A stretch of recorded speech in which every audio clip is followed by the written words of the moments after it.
Rồi chào các bạn, đây là cái con ẹt 2011 nha. Thì ngày hôm bữa lần trước mình lắp cái thử con cái mâm của GS sau á, thì lắp ok nha. Bây giờ sẽ lắp thử cái mâm trước của con GS zin của zin theo xe nha.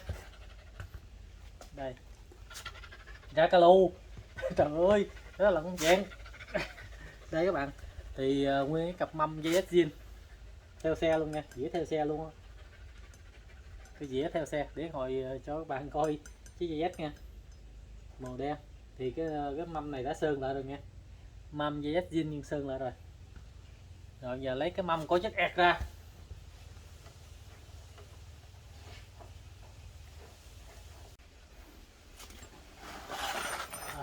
Đây là cái mâm cái dĩa zin của chất ẹt các bạn, ẹt 2011. Rồi bây giờ lấy cái cục canh, cái miếng canh của chất ẹt ra nha, mình sẽ lắp vô cái cục canh của GS cho nó vừa không. Coi cái nó giống nhau luôn quá. Cái con cốc đây, con cốc nó giống nhau luôn các bạn.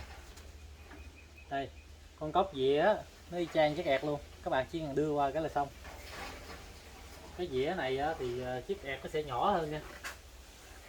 Nếu mà các bạn muốn lắp vô thì các bạn buộc phải lắp tháo cái này. Nếu mà các bạn muốn lắp cái chiếc ẹt như zin vô thì các bạn buộc phải tháo cái mâm dây dép ra, lắp cái dĩa cái dĩa của chiếc ẹt qua đây.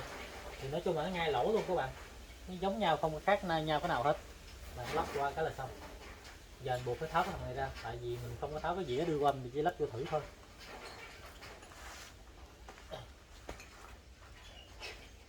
Mà buộc phải tháo thằng này ra.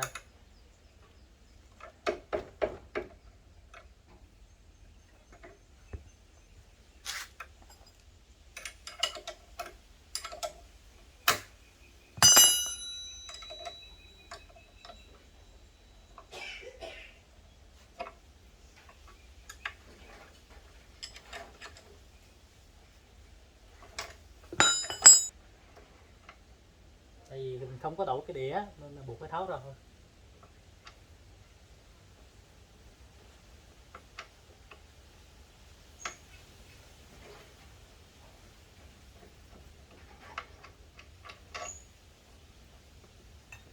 Rồi đưa cái mâm có chiếc ghe vô.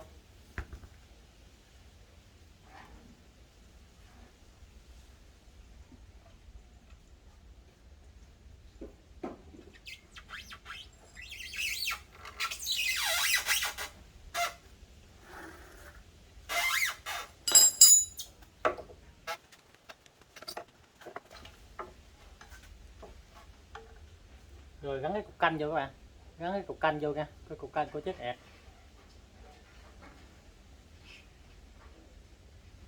Gắn cho dây dép là nó vừa luôn các bạn, nó giống nhau luôn á.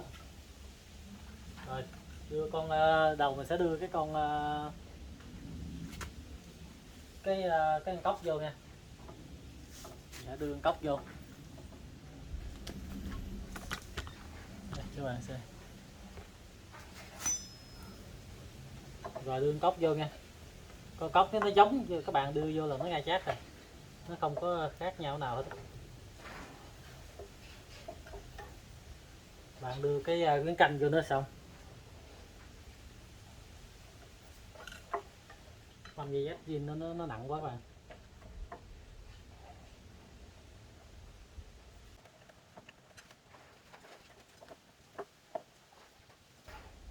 Rồi bạn đưa vô là ngay chát luôn các bạn,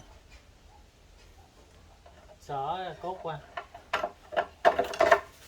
Rồi ngay chát luôn, không có lọt nhau nào hết, ngay tâm của chiếc con cái mỗi dè luôn các bạn. Rồi các bạn chỉ đổi cái dĩa qua đó là ngay chát luôn, không có đổi gì. Con cốc thì y chang luôn nè, các bạn thấy con cốc không, lắp vô ngay luôn, nó y chang các bạn. Nếu cái thằng dây dép nó sẽ nằm, cái con cốc nằm ngửa lên, còn cái thằng ẹt nó đưa xuống, nó không có cái phuộc thì giống nhau, nó không có khác nhau chỗ nào hết. Đó, quay nhẹ nhàng luôn. Thì nếu mà lắp vô với chiếc chiếc ẹt, nhìn chiếc xe không có rửa, để mình quay xa xa lại coi nó đẹp không. Để bạn, nếu mà lắp vô cái mâm dây Z, tại vì cái mâm sau bữa hổm mình có thử ok rồi, thì nếu má lắp vô cái mâm dây Z nhìn nó đẹp các bạn, cứng xe hơn ha. Chạy đã không? Rồi đây các bạn, này sau khi mình lắp vô, bạn thấy nó vừa ngay chát, không có lệch hết đó. Dĩa thì nó do cái dĩa nó bự hơn thôi, dĩa lắp cũng y chang luôn.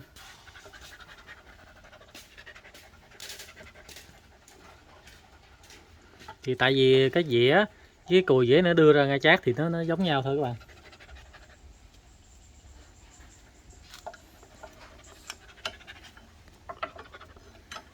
Các bạn, thì sau khi mình lắp vô cái dĩa thì nói chung là cái heo dĩa đút vô ngay luôn các bạn. Các bạn chỉ đổi cái dĩa này qua, đổi cái dĩa có chiếc ẹt qua là ngay chát, ngay tâm luôn các bạn, không khác nhau nào hết. Heo cốc gì đút vô ngay chát. Tại vì thằng dây Z này với thằng ẹt này nó giống nhau, cái phuộc nó khác nhau, nhưng thiết kế cái chẵn ba này, cái đầu khoảng họ nó giống nhau hết trơn các bạn. Nè các bạn thấy ngay tâm không, không bị lệch đó, các bạn thấy không, ngay tâm ha.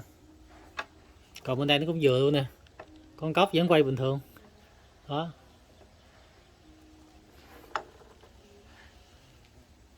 Rồi mình tháo ra mình trả lại các bạn. Thì sau khi lắp chiếc dây Z thì các bạn thấy cứng không, tại xe mình chưa rửa. Nếu mà rửa sạch sẽ đồ lắp cái bộ mâm dây Z vô, nhìn rất là cứng xe các bạn, cái cứng xe. Cái đĩa nó thì nó quá hốp, nó hơi lớn. Bạn đi lại đĩa của thằng này chắc 260, còn đi lại đĩa zin của thằng ẹt thì ok. Bạn thấy thằng đĩa zin của thằng chiếc ẹt dây Z đó các bạn. Bạn thấy vừa không, ngay tâm không. Rồi bây giờ mình sẽ tháo ra để mình lắp lại thôi. Thì nói chung các bạn mua cái cặp mâm dây Z này tầm 2 triệu 8 hay đến 3 triệu. Thì như là chưa có bạc đạn, chưa có bi đũa, chưa có cái ống chỉ ở trong hay sao á, mình chưa biết nữa. Tại vì cái dây Z này là dây zin, mình tháo ra mình thử thôi. Rồi bây giờ thì cho những ai còn phàn nàn, còn chưa có biết là lắp lên nó có được không, có chế chát gì không, thì hôm nay mình có cái mâm dây zin mình lắp thử luôn cho bạn coi luôn đó.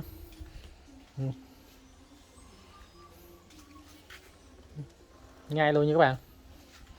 Đó, nhìn xa xa, nhìn cái xe nó giống cái LC V8 giờ nha. Thì LC V8 giờ nó V6 V8 không nhớ, nhưng mà nó cũng xài mâm dây Z.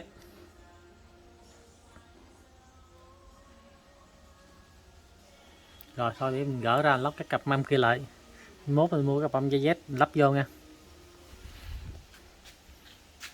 Đây cái mâm dây Z nếu mà vi tróc sơn chỗ này, thế bạn nếu mâm dây Z thì nó có cái phản G là chỗ này tí xíu nha, nhưng mà nó vẫn cái thằng ẹt thì nó đơn giản hơn. Mâm ẹt mình thấy nó giống nhẹ hơn mâm dây Z các bạn, nó nhẹ hơn cái dây Z á, dây nó nặng lắm. Thì cái thằng ẹt thì cốc nó sẽ trùm cái thằng này, thấy không? Còn cái thằng dây Z thì các bạn sẽ nằm lọt ở trong đây nha. Nó thì có thêm cái dòng này nữa, còn thằng ẹt nó không có. Đây thằng ẹt zin của ẹt thì nó không có, còn dây Z thì nó sẽ có thằng này, thì nó khác nhau chỗ đó thôi đó, chứ không khác nhau nào vậy trơn á. Nhưng mà lắp cho vẫn vừa các bạn. Cái con cốc thì thọt cái đây nó vẫn nằm ở tròn ở trong đây luôn, còn thằng ẹt thì nó nằm ở đây, nó sẽ nằm chạy trên đây cái dòng này. Còn con dây Z thì lắp cái ấy của ẹt á, cái con cốc của ẹt thì nó nằm lọt ở trong đây, nó vẫn chạy ok hết. Nó y chang nha, không khác nhau chỗ nào hết. Bật đạn cốt nhông thì y chang hết. Rồi thôi các bạn,